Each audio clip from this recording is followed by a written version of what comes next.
मनसे आणि युबीटी ही जी युती झालेली आहे, नक्की या तिकीट वाटपानंतर राजसाहेब ठाकरेंना आणि मनसेच्या लोकांना पश्चाताप होईल. महत्त्वाच्या घडामोडी बैठका देखील सुरू आहेत. अनेक इच्छुक उमेदवार आले, त्यांना एबी फॉर्मचं देखील वाटप केलं जात आहे आणि त्याचबरोबर मुंबईतलं महायुतीचं जागा वाटप कुठपर्यंत आलेलं आहे, अंतिम टप्प्यात आलंय का? मुंबईच्या जागा वाटपाचं धोरण जे आहे अंतिम टप्प्यात आलेलं आहे. काल आमचे पक्षाचे सरचिटणीस राहुलजी शेवाळे आणि मुंबई भाजपाचे अध्यक्ष आमचे अमित साटमजी यांनी आपल्याशी संवाद देखील साधला होता.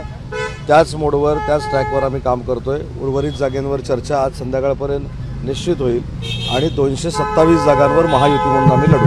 200 जागांवरती चर्चा पूर्ण झालेली, उर्वरित 27-20 जागा ज्या त्या उरलेल्या आहेत, त्यांचं कधीपर्यंत? नाही, आज त्याच्यावर चर्चा पूर्ण होईल आणि चर्चा पूर्ण झाल्यानंतर तातडीनं आम्ही फॉर्म भरायला सुरू करू. शिवसेनेला किती जागा मिळणार आहेत मुंबई महानगर? आम्ही सुरुवातीपासून सांगतोय की शिवसेनेला जागा, भाजपाला जागा याच्यापेक्षा महायुती ही प्रत्येक जागेवर जिंकली पाहिजे हा क्रायटेरिया दोन्ही नेत्यांनी डोळ्यासमोर ठेवला आहे.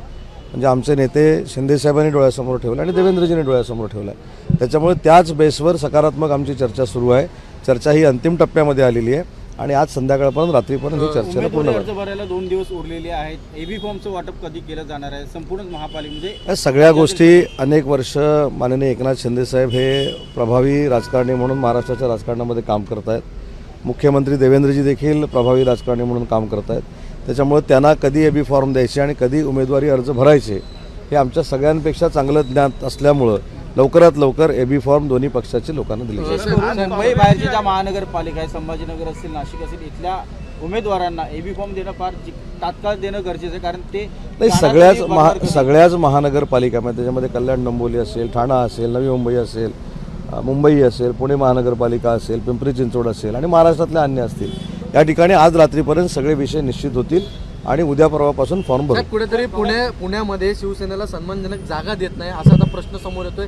वारंवार नेते देखील असे वक्तव्य करतायत. रवींद्र दंगेकर बोलतात ते ज्या ठिकाणी शिवसेनेचे नगरसेवक निवडून नाही येते त्या ठिकाणी भाजप आम्हाला जागा देते, त्यामुळे त्या ठिकाणी भाजप हे आमच्यावर अन्याय करते असं देखील म्हणतात. या संदर्भामध्ये रवींद्र दंगेकरांशी आम्ही स्वतः बोलू. त्यांच्या मनामध्ये नक्की काय आहे, त्यांना कशा पद्धतीनं तिथल्या युतीच्या बाबत चर्चा करायची आहे हे मी स्वतः त्या ठिकाणी बोलेन. शंभूराज देसाई साहेब बोलतील आणि आम्ही दोन्ही जे मंत्री आहोत त्याचा फीडबॅक आम्ही मुख्य नेते एकनाथ शिंदे साहेबांना देऊ. रवींद्र दंगेकर पाठोपाठ आता वंचित आणि काँग्रेस यांची देखील युती जाहीर झालेली आहे, त्यावरती काय?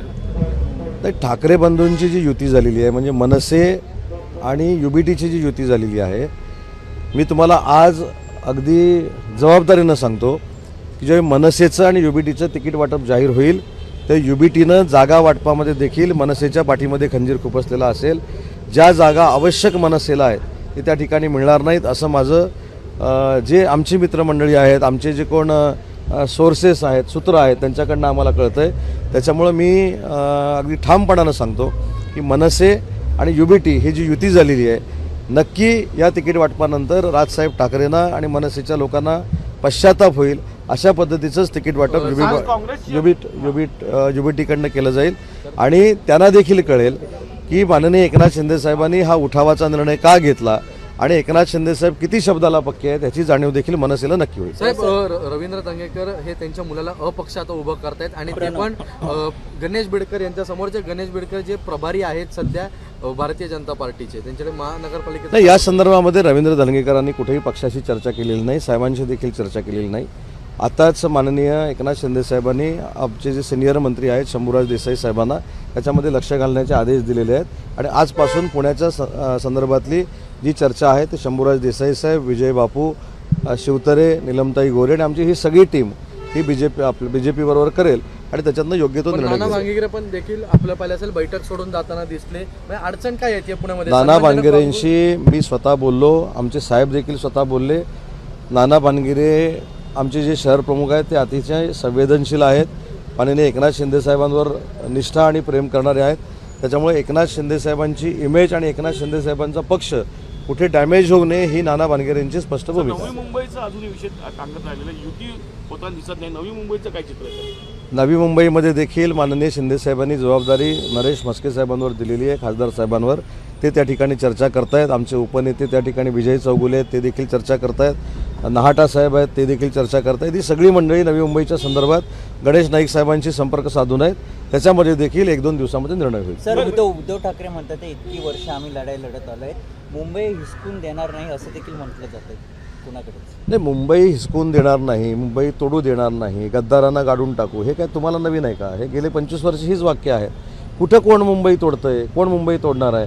आमच्या मुख्य नेते एकनाथ शिंदे साहेबांनी स्पष्ट सांगितलं आहे की ज्यावेळी असा कोणाच्या मनामध्ये वाईट विचार मुंबईबद्दल येईल त्यावेळी आम्ही त्याला कडाडून विरोध करू आणि आम्ही देखील रस्त्यावर उतरू. ही आमची एकनाथ शिंदे साहेबांची भूमिका आहे, तीच मुख्यमंत्र्यांची भूमिका आहे. मुख्यमंत्र्यांनी देखील सांगितलं, कारण शेवटी 25 वर्ष आपण राजकारणातली जर बघितली, भाषणं जर बघितली, ती दर 5 वर्षांना मुंबई तोडण्याचा कुटील डाव विरोधक आखत आहेत अशा पद्धतीचीच भाषणं होतात.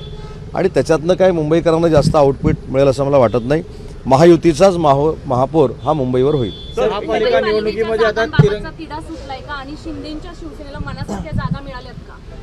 पण मगाशी मी असं सांगितलं की चर्चा ही अंतिम टप्प्यामध्ये आहे. आमचे शिवसेनेचे सरचिटणीस राहुलजी शेवाळे आणि भाजपाचे मुंबईचे अध्यक्ष अमित साटम यांनी पत्रकार परिषद घेऊन हे काल सांगितलेलं आहे.